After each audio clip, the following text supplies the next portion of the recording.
ಯುವಕರು ಗುಳೆ ಹೋಗೋದನ್ನು ನೋಡಿ ಅಲ್ಲಿಗೆ ಅನುಗುಣವಾಗಿರ್ತಕ್ಕಂಥ ಇಂಡಸ್ಟ್ರಿಯನ್ನು ತಂದು ಆ ಉದ್ಯೋಗವನ್ನು ಕೊಟ್ಟಿರ್ತಕ್ಕಂಥ ಇಂಡಸ್ಟ್ರಿಯನ್ನು ಬಹಳಷ್ಟು ಜಿಲ್ಲೆಯಿಂದ ನೋಡ್ತಿದ್ವಿ ನಾವು.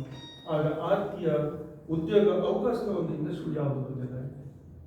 ಇಲ್ಲಿರ್ತಕ್ಕಂಥ ಪುಟ್ಟ ಜಿಲ್ಲೆ ಇಲ್ಲ ಕಾಡಲ್ಲಿ ಇವತ್ತು ಸುಮಾರು 17-18% ಮಾತ್ರ ರೆವಿನ್ಯೂ ಲ್ಯಾಂಡ್ ಇರುವಂತಹದ್ದು. ಆ ರೆವಿನ್ಯೂ ಲ್ಯಾಂಡ್ ಕೂಡ ಅನೇಕ ಭೂಮಿ ಈ ರೀತಿ ಬಿಟ್ಟು ಹೋಗಿರ್ತಂತ ಇವತ್ತು ದೇಶಕ್ಕೆ ಜಾಗವನ್ನು ಮಾಡಿರ್ತಕ್ಕಂಥ ಶ್ರೀಬಾರ್ ಭೂಮಿಯನ್ನು ಕೊಟ್ಟಿರ್ತಕ್ಕಂಥ ರೈತರನ್ನು ನೆನಪು ಮಾಡ್ಕೋಬೇಕಾಗತ್ತೆ. ಕೈಗಾ ಪವರ್ಗೆ ಕೊಟ್ಟಿರ್ತಕ್ಕಂಥ ಭೂಮಿಯನ್ನ ರೈತರನ್ನ ನೆನಪು ಮಾಡಬೇಕಾಗತ್ತೆ. ಆದರೆ ಇವತ್ತು ಕೈಗಾ ಮತ್ತು ನೆವಲ್ ಏನು ಸೀಬರ್ಡ್ಗೆ ಏನು ಜಮೀನನ್ನು ಕೊಟ್ಟಿದ್ದಾರೋ ಇನ್ನೂ ಕೂಡ ಅವರ ಹಾದಿ ಮೇಲೆ ಅವ್ರು ಇನ್ನೂ ಸರಿಯಾದ ಒಂದು ಪರಿಹಾರ ಕೊಟ್ಟಿಲ್ಲ. ಇಂಥ ಸಂದರ್ಭದಲ್ಲಿ ನಮ್ಮ ಜಿಲ್ಲೆಯಲ್ಲಿ ಇರ್ತಕ್ಕಂಥ ನೀರೇನಿದೆಯೋ ಇದು ವೈದ್ಯ ಅಂತ ಹೇಳ್ತಾರಲ್ಲ, ಇದು ಸರಿಯಾದ ಕ್ರಮ ಅಲ್ಲ. ಆದರೆ ಬನ್ನಿ ಯೋಚನೆ ಮಾಡಿ. ಇಲ್ಲಿ ಮಳೆ ಬಿದ್ದಾಗ ನಮಗೆಲ್ಲ ನೀರು ಇರುತ್ತೆ. ಮಳೆ ಬಿದ್ದಾಗ ಕೆಲವು ರೈತರು ಮಾತ್ರ ನಾವು ಬಿತ್ತಿದ್ದು ಅಥವಾ ನಾಟಿ ಮಾಡಿದ್ದು ಬೆಳೆ ಬರುತ್ತೆ. ಅದೇ ಒಂದು 4-15 ಸಾವಿರ ನೀರು ಮಳೆ ನಿಂತು ಅಂತಂದ್ರೆ ನಾವು ಮಾಡಿದ ನಾಟಿ ಬಿತ್ತಿಗೆಯನ್ನು ಮಾಡಿರ್ತೀವಿ, ಆ ಫಸಲು ಕೂಡ ಬರ್ತಾ ಇರ್ತಕ್ಕಂಥ ಕ್ಷೇತ್ರ ಜಾಗಗಳಿಗೆ ಬಂತು ನಮ್ಮ ಮಲ್ನಾಡಿಗೆ ತರಬೇಕು. ಯಾವುದೇ ನೀರಿನ ಆಶ್ರಯ ಇಲ್ಲ ನಮಗೆ, ಯಾವುದೇ ಚಾನಲ್ಗಳೆಲ್ಲ ಇದೆ, ಯಾವುದೇ ರೈತರಿಗೆ ಯಾವುದೊಂದು ಸರ್ಕಾರದ ಯಾವುದೋ ಒಂದು ಯೋಜನೆ ಭದ್ರತೆ ನಮಗಿಲ್ಲ. ಹೌದು, ಇವತ್ತು ನಾವು ಒಂದು ಕಡೆ ಇದ್ದೀವಿ, ನಾವು ಅಡಿಕೆ ಬೆಳೆಗಾರ ಪಾರಂಪರಿಕವಾಗಿ ಬೆಳೆಗಳು ಬರ್ತಕ್ಕಂಥ ಅಡಿಕೆ ಬೆಳೆಗಾರಿದ್ದೀವಿ. ನಾವು ಅಡಿಕೆ ಬೆಳೆಗಾರ ಇವತ್ತು ದೊಡ್ಡ ಸಂಕಷ್ಟದಿದ್ದೀವಿ. ನಾವು ಒಂದು ಕಡೆ ಬೇರೆ ರೋಗ ಬಂತು, ನಂತರದಲ್ಲಿ ಎಲೆ ಚುಕ್ಕೆ ಮತ್ತು ಹಳದಿ ರೋಗದಿಂದ ಇವತ್ತು ಇಡೀ ರೈತ ಇವತ್ತು ಕಲ್ಗಟ್ಟು ಕೂತಿರ್ತಾರೆ. ಮಾಡಿ ಸಾಲ ತೀರ್ಸಕ್ಕಂಥದ್ದು ಆಗದೇ ಇಲ್ಲ, ಚಾನ್ಸೇ ಇಲ್ಲ. ಆ ಜೀವನ ಹೆಂಗೆ ಮಾಡುವಂಥದ್ದು, ಜೀವನ ಹೆಂಗೆ ಮಾಡ್ಬೇಕಾದ್ರೆ ಮುಂದೆ ಮಕ್ಕಳ ಮೇಲೆ ಜೀವನ ಏನು, ಮಕ್ಕಳ ಶಿಕ್ಷಣದ ಜೀವನ ಏನು ಅನ್ನುವಂಥ ಸ್ಥಿತಿಯಲ್ಲಿ ನಾವೆಲ್ಲರೂ ಕೂಡ ಇದ್ದೀವಿ. ಒಂದು ಕಡೆ ಇವತ್ತಿನಷ್ಟು ಭೂಮಿಯಲ್ಲಿ ಇವತ್ತೆಲ್ಲ ಅರ್ಧ ಗುಡ್ಡುಗಾಡಿಂದ ಸೇರ್ತಿದ್ದಾರೆ.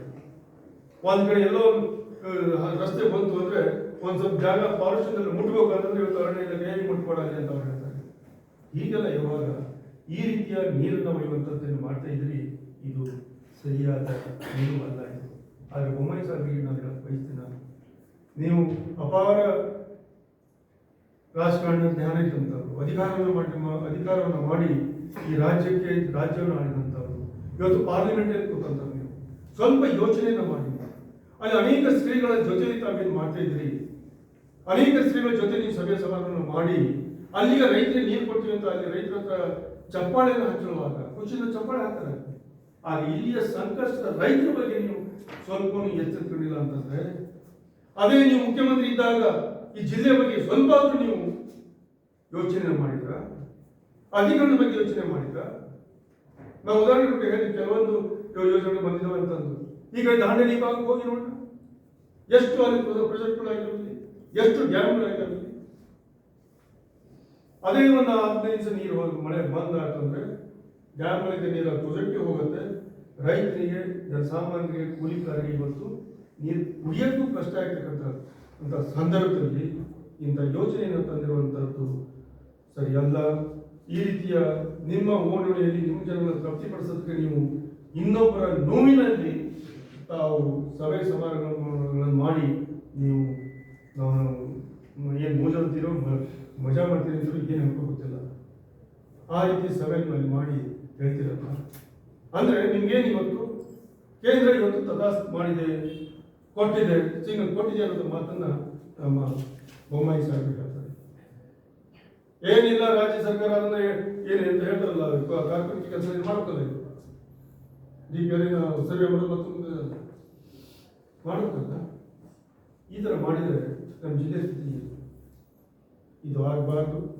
ನಾವೆಲ್ಲರೂ ಕೂಡ ಪಕ್ಷಾತೀತವಾಗಿ ನಾಡು ನಡ್ತಕ್ಕಂಥ ಸ್ವಾಮಿಗಳು ಏನು ನಿರ್ಧಾರ ತಗೊಳ್ತಾರೋ, ಯಾವ ತೀರ್ಮಾನ ತಗೊಳ್ತಾರೋ ಅವ್ರ ಜೊತೆ ನಾವೆಲ್ಲರೂ ಕೂಡ ಬದ್ಧವಾಗಿದ್ದೀವಿ.